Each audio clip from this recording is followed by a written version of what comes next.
hope you get up and leave at some point during this.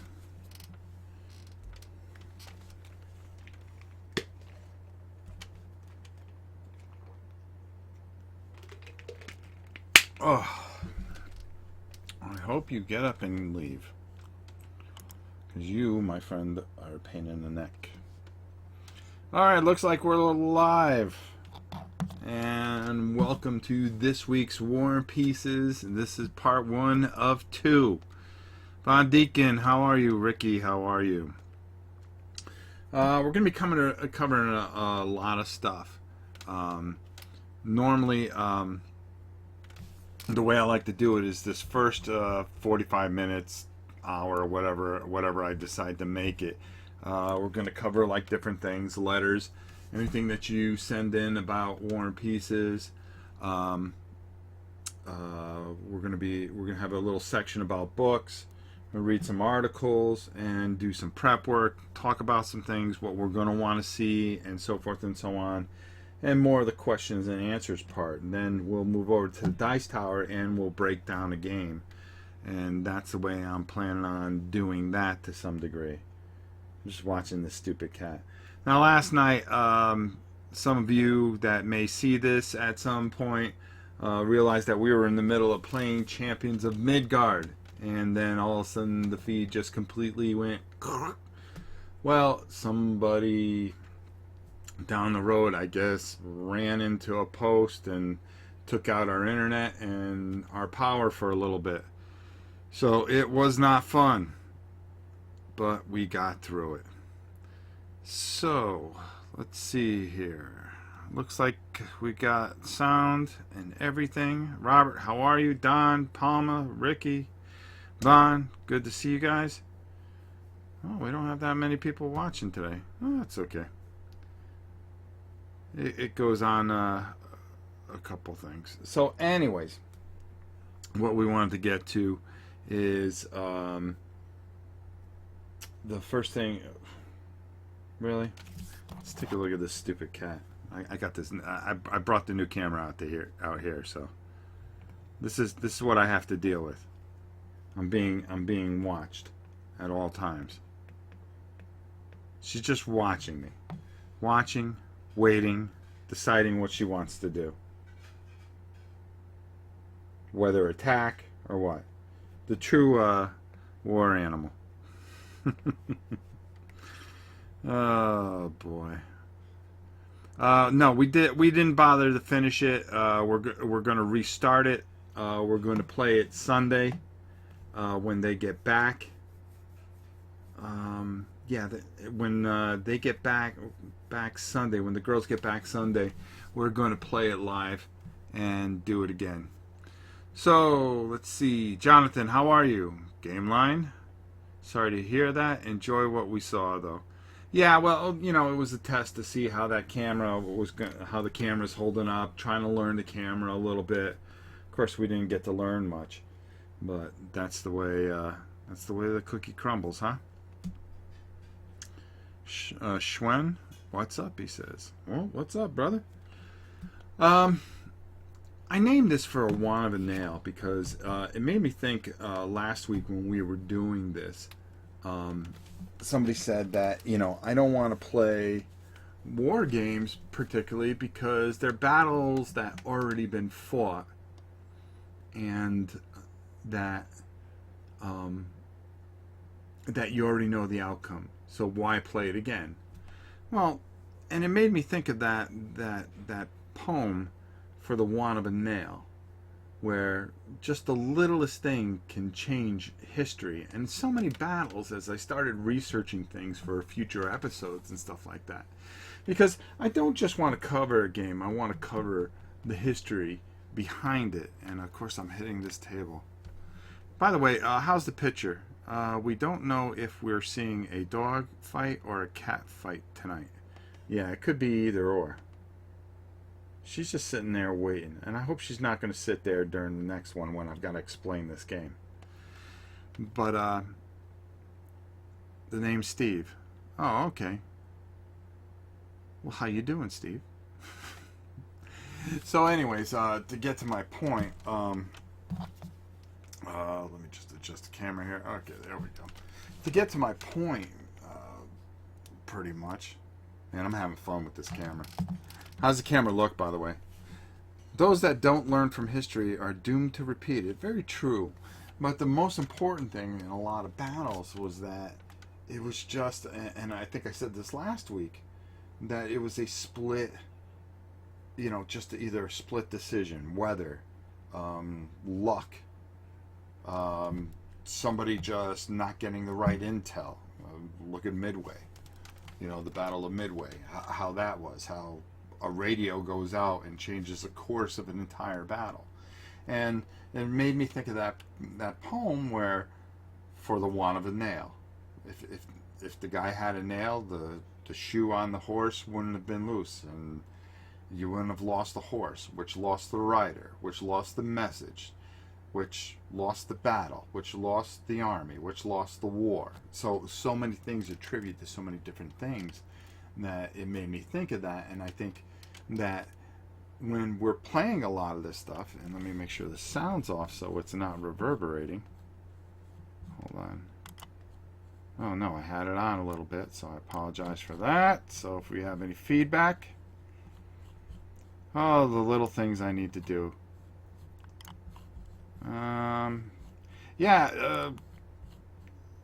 Game Line says the video quality was so much better last night with the new camera.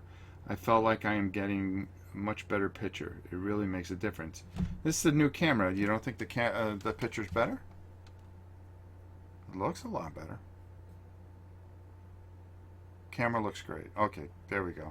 Josh, how are you? Excellent picture. Good gun quality. Hello, Robert. How are you? Good to see you. I like to address everybody. Gee, I wonder what the heck's going on. Oh, no, everything's fine. I'm so paranoid that we're going to lose packets because the internet's been kind of wacky since we lost power. Justin was having problems doing some things. But getting back to what we were talking about and how we, a lot of these battles come down to just the littlest details. And I really want to cover a lot of that and cover some of these battles. And there's a couple of them that are going to be coming up in a couple of weeks that are tied to games that are really going to be pushed to the forefront and I think make a big difference in what we do. A couple of games that I'm thinking of doing, I'm also going to use this first hour as a painting tutorial for tanks and stuff. So what we're going to do is going to be painting up games that we're going to review and getting ready for live playthroughs, because we're going to be doing a little bit more military stuff. But we're going to be doing military stuff with miniatures, but also, of course, the core, hardcore, chits running wild on a map. So, I'm looking really forward to a lot of the stuff that we will be doing. Last week, I said that I had gotten dispatches from a bunker from one of our listeners, watchers, viewers, and he had wrote something. So I figured this would be a good time to read it to you guys.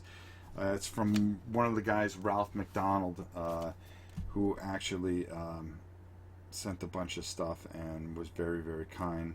And I appreciate everything that he did. But he also sent me this article, and he thanked us so much for all the things that we do for his channel. So I'm going to read this to the best of my ability. So I got my glasses on, so just bear with me. But I think this will be kind of interesting for you guys to hear. How ASL, Advanced Squad Leader, and the Bunker Saved My Life by Ralph McDonald. Introduction. While I was not aware much of what Ralph tells below in this confessional that is powerful, brutally honest, Ralph is a forever friend. And that's the person that put this in here. So what we're going to do is just actually read this, and it's about some of the things that Ralph's gone through, and I think it's a real interesting read, especially for everybody out there. Nathaniel, how are you? Lars, good to see you. So here we go. Bang! The shotgun went off, and half the light bar on my cruiser was gone. In a panic, I radioed in 1072 shooting, fire in progress. Fellow brothers and sisters in blue, respond from my department, as with all other communities and state police, all looking for the shooter. Yet, the shooter was an Eagle Scout. He was someone who was just received his 5th Commendation Award in 3.5 years just 2 days earlier for chasing down a mugger and recovering a stolen wallet and effecting an arrest after struggle with the armed suspect. He was someone who had earned 2 life-saving awards. He was someone who had fallen off a 2nd-story porch trying to arrest an abusive husband that was violating a restraining order, and many other accomplishments. This including still holding the record of being the youngest person to go through one of the toughest police academies. In his class, there was a 51% dropout rate, and graduating in the top 5. The shooter was standing right in front of his brothers and sisters in blue. It was I who was putting his fellow officers in danger on that cold, dark night, looking for an imaginary suspect. There was an investigation, and I admitted what I had done some 48 hours earlier, recounting what actually happened. That the shotgun was in my mouth as I sat on the hood of my cruiser. And at the last minute, I chickened out from my original plan, turned around, shot the light bar, then panicked and called in a false report. I worked for a very liberal city, in parentheses, as I call it, 25 square miles surrounded by reality. But unlike TV or movies, there would be no therapy or return to duty. There were charges filed and a plea deal struck. I would resign and pay for the repairs to the cruiser and stay out of trouble for a year, after which all records would be expunged from my record. This would be the easy part.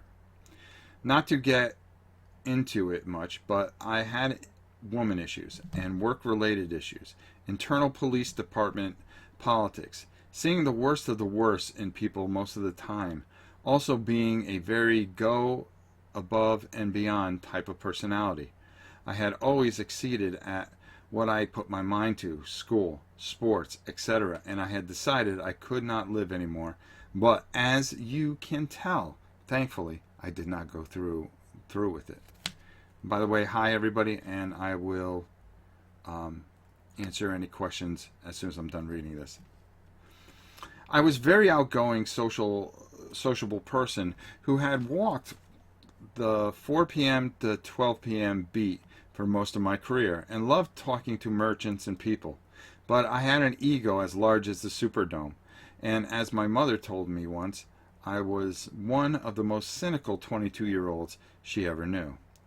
She could not understand it, but she did not see it, what I had seen, thank God. I was now a shell of a person I was before. I no longer had the job I loved to do and was very good at. I received dozens of correspondence by mail, as there was no such thing as email at this time. People I had helped. I found out who my true friends were, and that became a asterisk that I could that I could count on my fingers. I was paying attention. I was attending therapy daily, that I was paying out of my savings with assistance from my parents, who were once again my roommates as I moved back home. It was 6 months my therapy sessions had reduced to once a week, and I started dating a woman who became my wife. I met while being a police officer a couple of years earlier, but staying friends as she was engaged at the time. As I was clearing out my parents' basement, and my father and I were going to finish off the basement so I could move into it for privacy, I found a box, not just any box, the box, which had all these games in it. These games, which I still have today, were games I picked up with my allowance years earlier at a KB toy store. Does anybody remember a KB toy store? Holy cow. That was going out of business. Each game box had in marker $1 as is.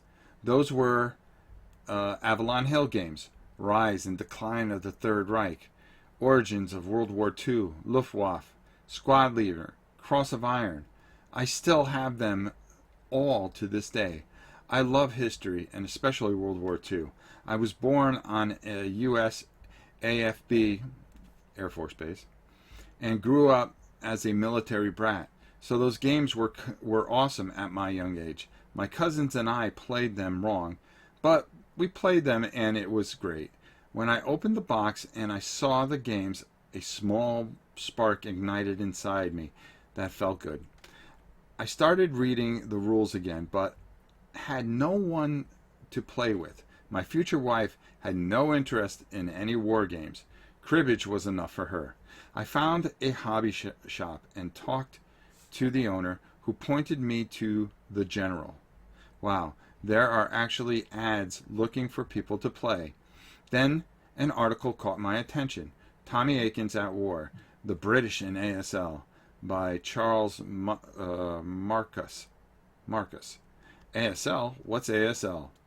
Then I saw an article by Mark C. Nixon on WOA scenarios and mentioned of red barricades at something called ASL Oktoberfest. I had to get this game, this Advanced Squad Leader, which blew my mind as I loved Squad Leader and its theme, and the level of detail down to MMCs, SMCs, and tanks. I picked up the ASL rulebook with my next paycheck, as I was landscaping and my future wife thought I was nuts, which I was. That a game had such a huge expensive rulebook. I was confused at first too, but I began to read it, then saved and picked up Beyond Valor. I started to play by myself, nothing new for me. I was still a shell of my former self, but working on it, and that spark of something had grown slightly within me. The hobby store owner had told me about a convention that was occurring in Chicopee, Massachusetts. He said I should go and play, as there was going to be a big variety of games there, but I doubt ASL would be one of them. This would be a big step for me, as I was not the person I was before, and to give you ASLers' perspective of it, imagine the awesome NYSASL Albany tournament organizer Gary Treza personality times 3. My therapist told me I had several issues, but knew that I had developed. Bear with me.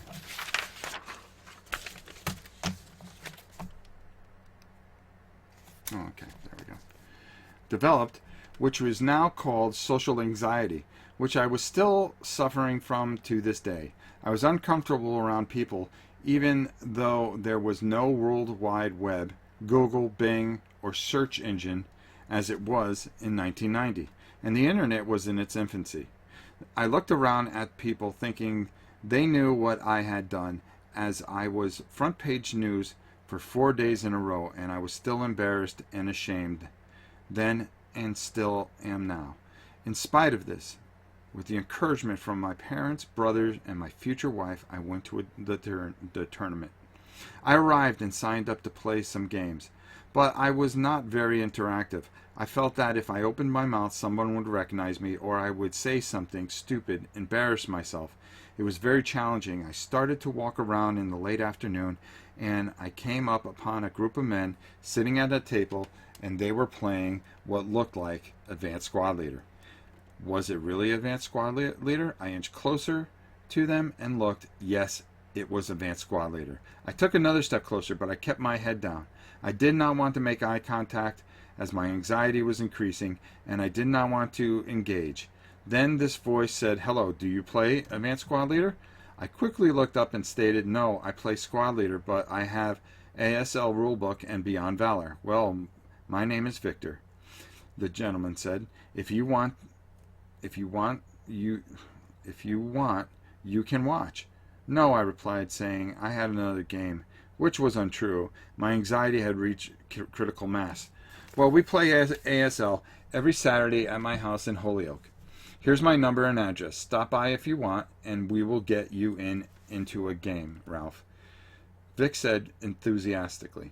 Reading my name tag, as I had not given my name, I said, sure, maybe I will, already knowing that I probably would not follow through, as my anxieties caused me to worry whether he or any other group had recognized me. I shook hands with Vic and left the convention, not playing another game. Next week, I talked to my therapist, and he encouraged me to go to the club at Vic's, as did my family and my future wife. My anxiety was high during that week. I had encounters with an ex-officer that I did not get along with. He made a false accusation against me. This brought me back to my former workplace to prove the SOB was lying, which I did, resulting in his suspension. Also, a person I locked up a few years ago confronted me in the middle of a restaurant and taunted me while I sat with my parents. I was so ashamed and embarrassed for my parents.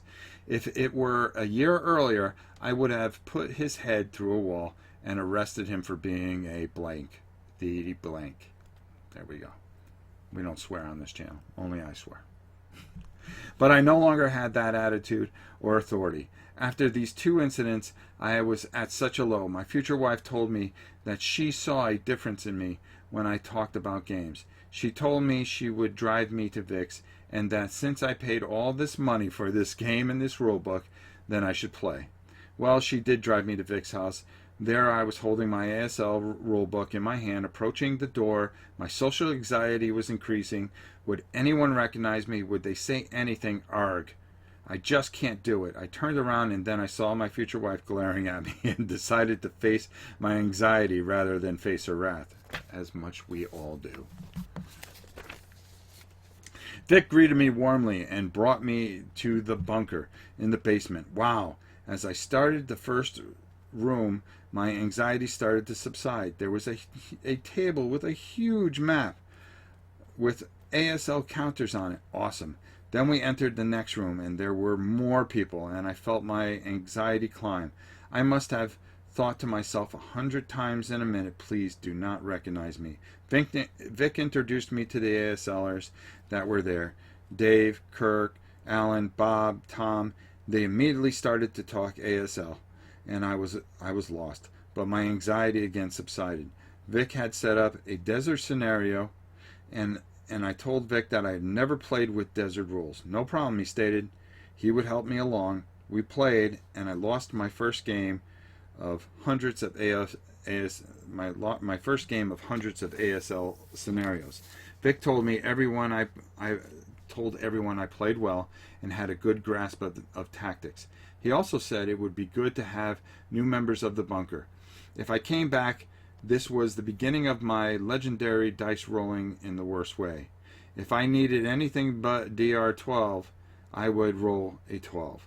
I had made it through my first bunker meeting with no issues, and I felt relaxed, and I actually laughed and enjoyed myself without thinking of my outside problems. I became a regular at the bunker.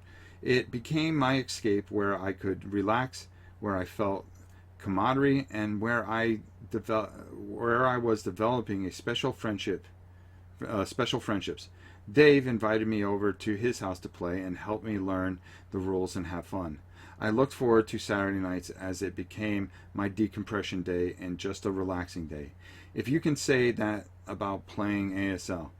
I became more involved with the encouragement from Tom and Vic, and even designed a scenario on all fronts, titling Apartment Hunting, which we played tested at the bunker. When it was published, I felt so proud that I began contributing to something again. Being a part of the bunker crew, I assisted with playtest of the Central Railway Station, and I even blew up the map to deluxe ASL size and laminated it. I was now able to do many things and had no anxieties at the bunker, unless a new person showed up. And then I would avoid engaging with that person for a couple of weeks until I got the nerve to talk to them. It was great traveling with Vic, Tom, and others to Avalon Con. I always remember the trips we took in my Chevy Blazer on that 400-mile trip. It was such a great time. Avalon Con was another challenge for me, as I usually stayed close to one of my bunker pals and was very conscious about my anxieties and screwing up the rules, which I did at one Avalon Con where I got a victory when I shouldn't have. I messed up the Molotov rules. There's a lot of rules in ASL, but we'll go over them once I get everything. A little at a time. I met Joe that way as it was against his brother-in-law, and to this day I apologize, as I am still embarrassed about it. My anxiety interfered with the way I played, as I was always nervous and afraid. Yes, afraid that someone would recognize me, but once I got to know a player, I would relax to a point and look forward to seeing them the next year. Avalon Con provided some great experiences for me when I relaxed, such as rolling an improbable critical hit with my bounding Fire King Tiger into the rear of Jim's IS-2M, only to roll boxcars dud. I stood up and screamed, and 120 ASL players looked up at me while Perry Cook, who was watching, walked away laughing. Another time was an infamous playing of RB2 Blood and Guts with Randy Knight, which you can read about in Dispatch Issue 5, or the time I recreated George C. Scott's soliloquy from Dr. Strangelove standing on a table in front of Russ Gifford. Once in an act of defiance, I created 5 heroes against a gentleman named John. Forgot your last name, sorry, and won handily. The next year, I was matched with John again, and he looked at me and stated, "You were the one that created 5 heroes last year." And he proceeded to tear me apart in the scenario. Karma is indeed a bitch. Tom and I brought issue 1 of Dispatches to the bunker and launched it at Avalon Con, as Vic could not make it, so I so honored that Vic chose my scenario design, the very first scenario in this venerable newsletter. As I continued to be part of the bunker, I felt better. My therapy sessions went to once a month, then every 6 months, then yearly, then none until this past year and a half. Though the guys at the bunker have become close friends, especially Tom and Vic. Vic helped me get a job at which I have worked for over 21 years. Tom actually knew who I was when we first met, and of what I had done, as he grew up and lived in the same city as I did. But he never mentioned it. Tom has become a great friend and a person I look up to, especially in scenario design. I always honored he asked me to design scenarios for Valors of the Guards, especially co-designed the centerpiece scenario, storming the station. If it was not for Vic, Tom, and all my friends at the bunker, and this game called Advanced Squad Leader, I do not know where I would be now. Over the last 26 years, they have been there through all the good and rough times. As my son grew, they were great uncles to him. They have helped me move a few times, including from Pennsylvania to Mass and back. The past couple of years have been tough again. My mother had a fall and never got out of the hospital and passed away at the age of 70 after 10 months in the hospital. During this time, my father had dementia, and my brother and I had to take care of him. The day after my mother's memorial, which was 6 months after her passing, Dad, a veteran of Korea and Vietnam, passed away at the age of 82. The very next day, we had to put down our beloved English bulldog, Brucey. I think it's named after the linebacker for the old linebacker for the Patriots. Sorry, I'm butchering the name. My son was a wreck, and that night, as the freshman, he scored the game-winning goal with 2 minutes left to put his team, a high school varsity soccer team, into the playoffs. He cried on the field for the last 2 minutes and dedicated the goal to his nana, his grampy, and his dog. The next season, my son suffered a grade 2 concussion playing soccer, which required 5 months of intensive mental and physical therapy. At this time, my friend Tom left the bunker and moved to Florida. Then my wife of 24 years was told she had stage 2 breast cancer with level 3 highest aggressiveness. I read that note last week to you guys. She just finished chemo and will be having radiation, then a double mastectomy. This will go into 2017. With everything that has happened, I started back with my therapist as I was feeling overwhelmed with my anxiety getting worse again.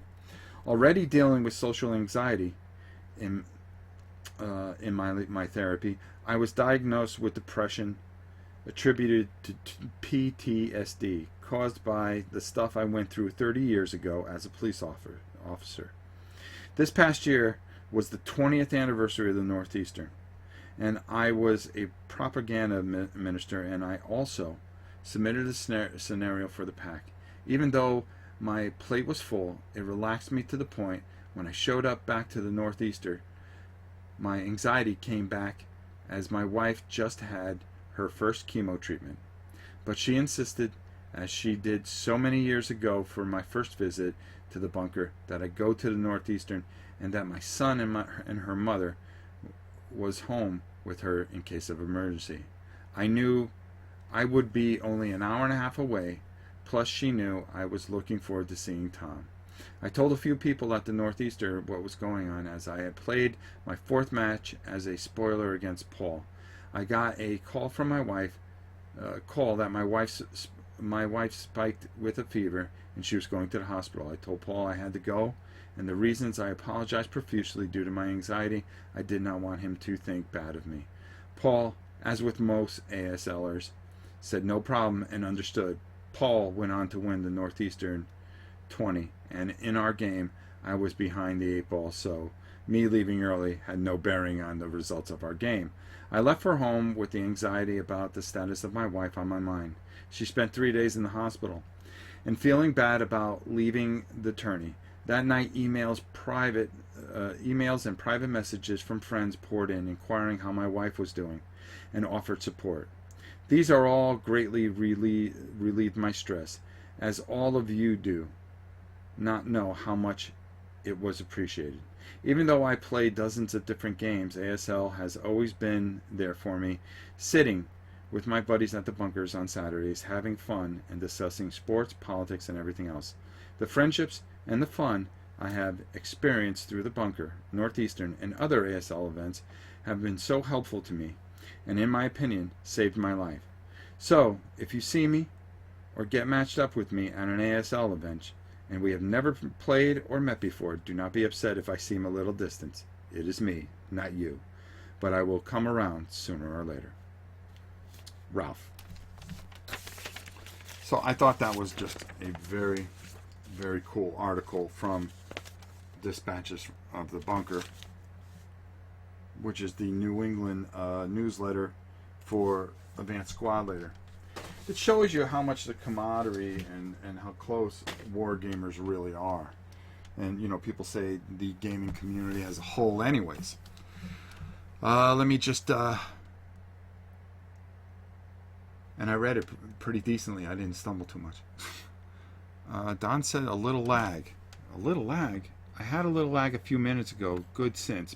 Picture is fantastic. Yeah, a little more lag. I'm not dropping anything. I'm not dropping anything, so I'm hoping this is okay. Now, last night I would see drops in the service, but not today. Okay, Victor sounds like a stand-up guy. Yes, Kabuki, how are you, by the way? Don, how are you? This is a great story. Yes, I'm spinning. Sith Knight, it's definitely a YouTube thing, so I apologize for that, guys. Kabuki, Nathaniel, how are you?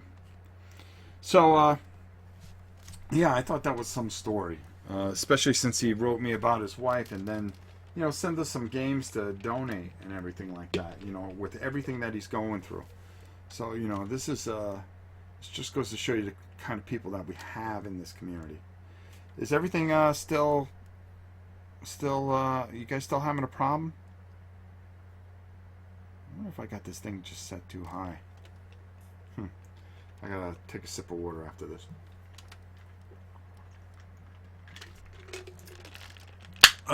ASL is not for me, but I recognize it as a great vehicle for regular gamers to create. It's a special bunch, you know what I mean? You know, and it's a very heavily detailed game.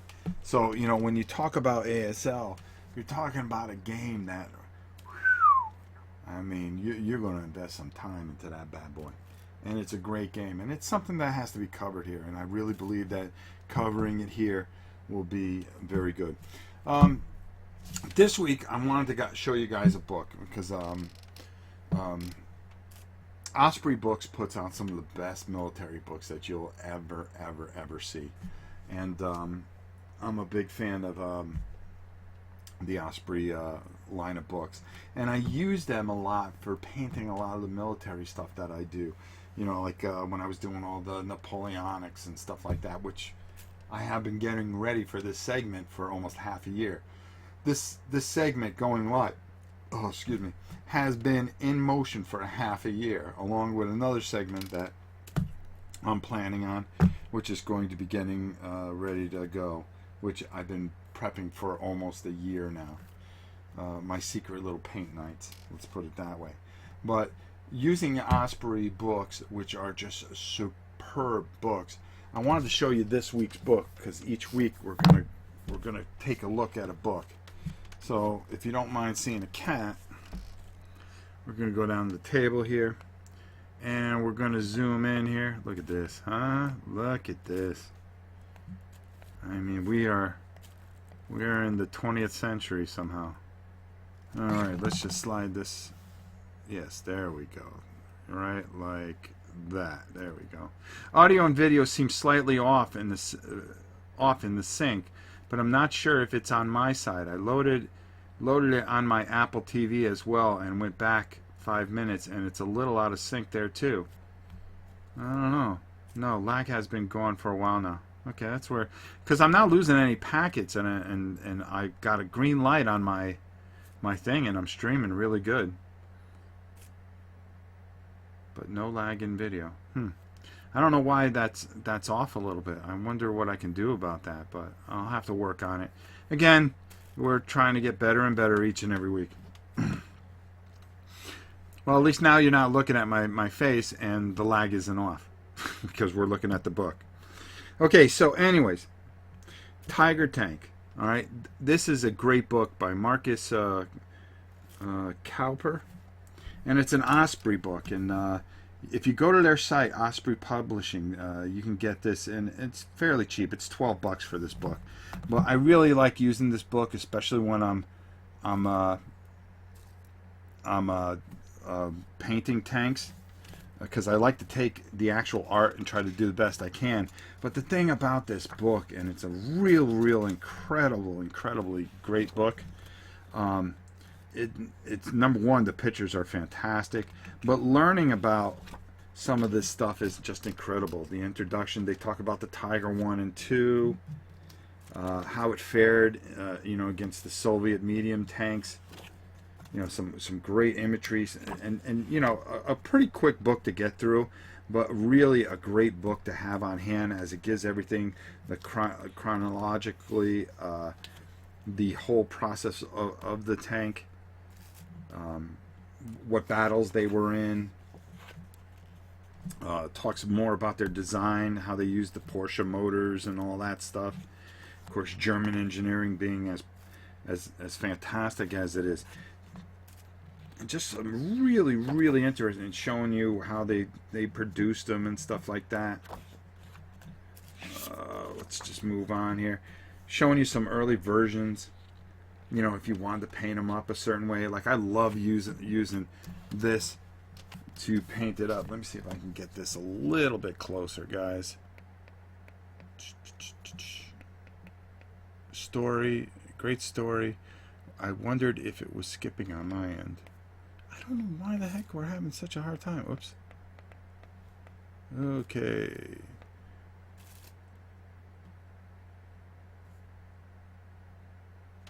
Okay, there we go. But I mean, just looking at what you had, this stupid cat, I swear to God, you really need to go. Then this incredible breakdown of the tank. So I know some people that actually build these as models and actually really do some fantastic stuff by building the tank out. I mean, just a fantastically detailed book. The black and white photos, the history, you know, getting different looks of it, and then of course that, you know, there's a ton of color stuff in the back here. Technical specifications. This is where I really like stuff where we'll break it down a bit. Oh boy, I keep on forgetting about the autofocus. They show you the shells, the Tiger 1 ammunition even. I mean, which is just, I mean, that's kind of ridiculous. I mean, when you talk about a nice, and then then we move right into the Tiger 2, and just some great pictures.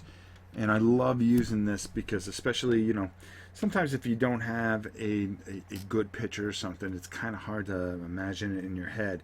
And then all of a sudden I come up with my game plans on how I want to recreate this stuff. And I love to paint text. And I'm going to be doing a lesson on how to paint this up and get this type of effect. And we're going to have some fun with it. We're going to do some blending and things like that. So if you really are looking forward to do some bolt action stuff, why is it? All right, let me back this up a little bit. Okay, there we go. That way we're not going to lose as much detail. But you can see we just have some wonderful pictures in here. Some nice drawings too. So you get a little idea of how to really do this. You know, for the Russian front. You know, you get a good idea how to paint this up. I mean, really. Sometimes if the video quality is cranked high, it's too much for certain bandwidths, which causes lag. All right, yeah, I may have to just drop it down a little bit. Yeah. Thanks, Kabuki. I'll drop it down in the next feed, especially since we're going on the Dice Tower. Again, this is just you know, I'm really trying to work with this new system here. Maybe I'll hardwire it too. But anyways, just going through, you know, they talk about different battles that the tank was dominant in. I mean, look at that. I mean, really? In Britain, Alan, who comes on once in a while, says there's a museum where they actually have one. It's one of the few places. And then they show some of the opponents that gave it a hard time. Look at that.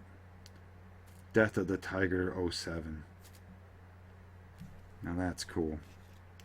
But I really suggest this book. I mean, look at this. Tiger 2. Winner 44. Just really breaking down how it should look and everything like that.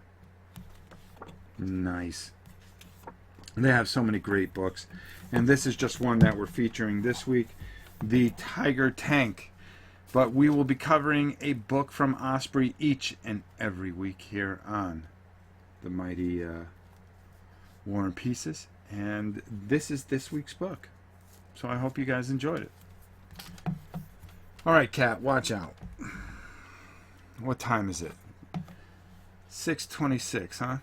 Alright, we're doing alright. We're going to be getting ready to... let's zoom out. There we go. See, I'll work on trying to bring... I can handle a little lag and then with this video quality. Yeah, I got to figure out how to... Well, we got somebody coming out because of yesterday. It's always been better.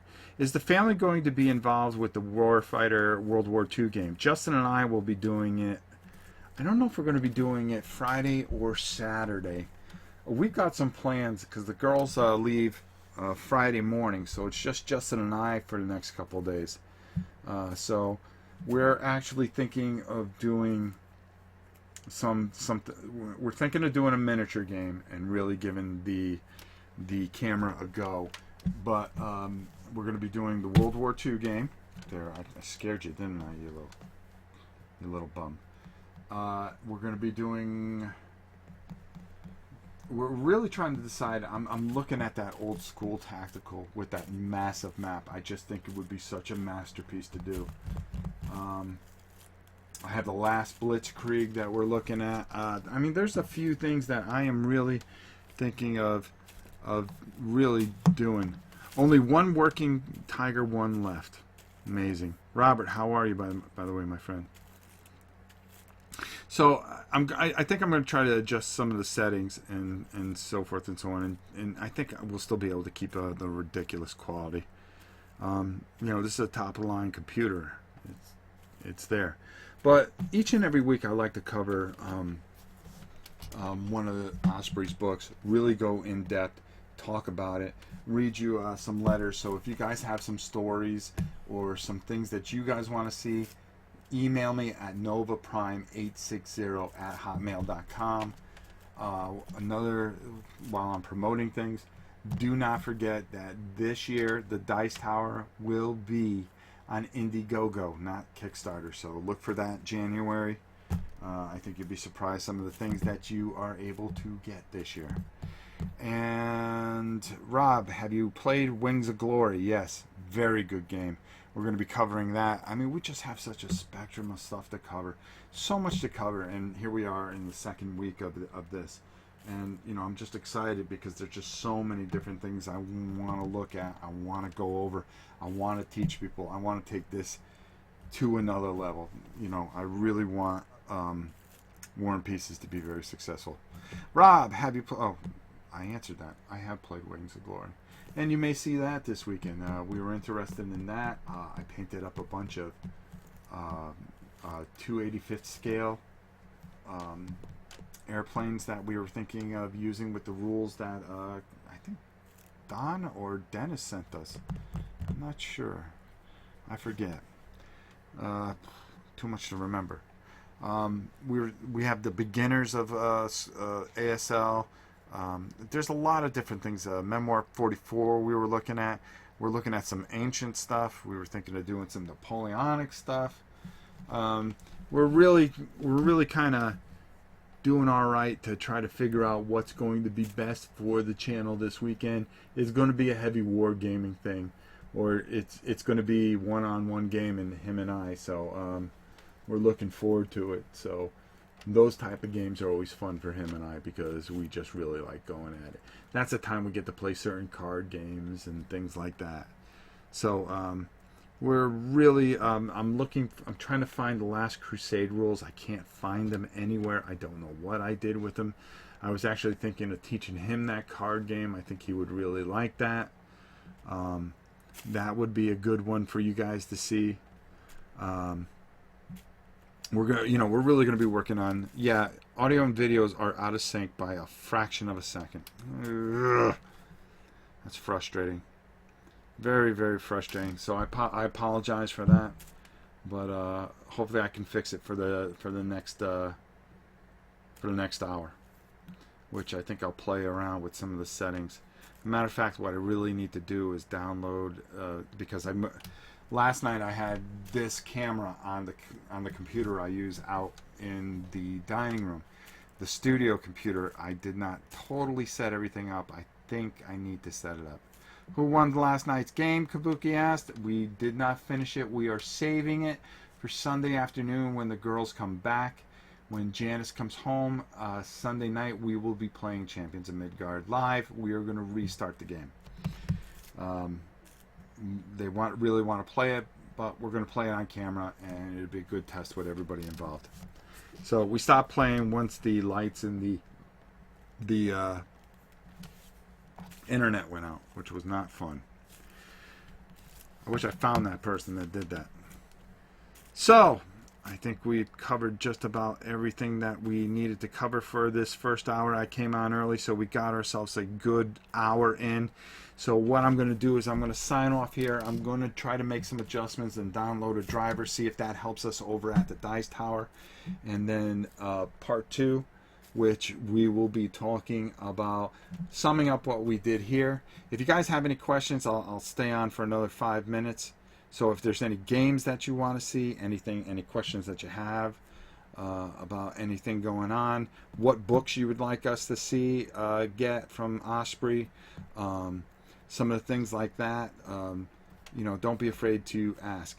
But the most important thing here is that we'll get off, we'll get everything hopefully set up again, and we'll give it another crack. Again, learning a new camera and all the detail in it, I think I just got to make a few adjustments and I think we'll be fine. So, now that I know I'm a fraction off and your tail is whipping over there. Yeah. So Justin sabotaged the power that cheetah. Yeah, that's what he does. Sean, how are you? Chuck and cheetah. I like doing this where I split it up because the reason is that for the Dice Tower, I want to be very concise in what I do and move very quickly. Where here I can take my time, interact with you guys a lot more, and I think that works better here, where it's kind of almost strictly business when we're over at the Dice Tower. So I think that's the best way to do it. It's two different things. It wasn't the neighbor fighting for their Red Lobster certificate. Let me tell you something. December 23rd. It's December 22nd. That's when it goes down. I thought it went down this Sunday. December 22nd, it goes down. Let me tell you, my queen of my whole universe was out there this evening, putting out more lights. My electric bill is going to be ridiculous. And I'm telling you right now, you may be hearing about the queen of the known universe that got her pink slip and was told she got a go. She's in a contract year. You don't run up the electric bill. That's all I got to say about that. Rob, really enjoyed your segment on Throat Punch Lunch today. Thank you, Serpum. It was the last one on Throat Punch Lunch. We will never see that again. What happened last night? Lose internet? Yeah, somebody crashed and unfortunately took out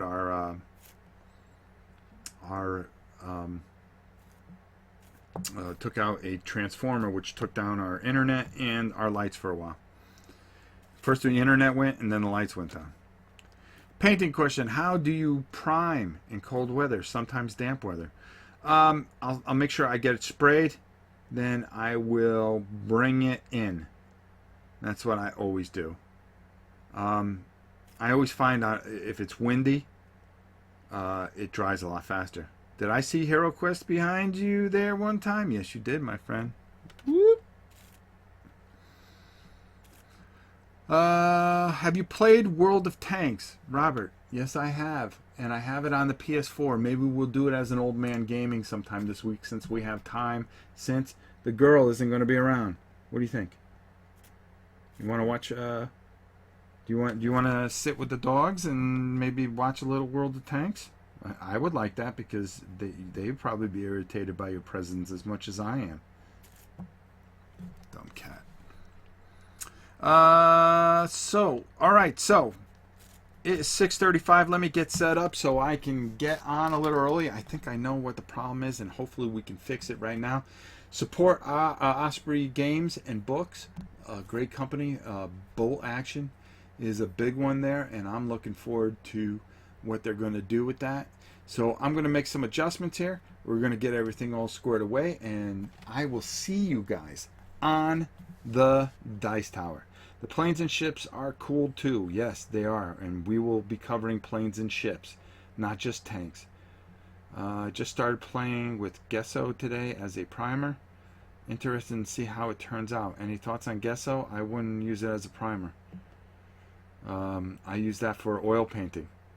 How about War Thunder? Played that too. I envision the scene from Christmas Vacation where, yeah, it's just about there, guys. Trust me. All right, I will see you in about 20 minutes on the Dice Tower. Guys, later. Look forward to the second part where we get down to business and we'll talk a little bit about this episode. And you can ask more questions there. Until a little while, I will see you and we'll talk soon.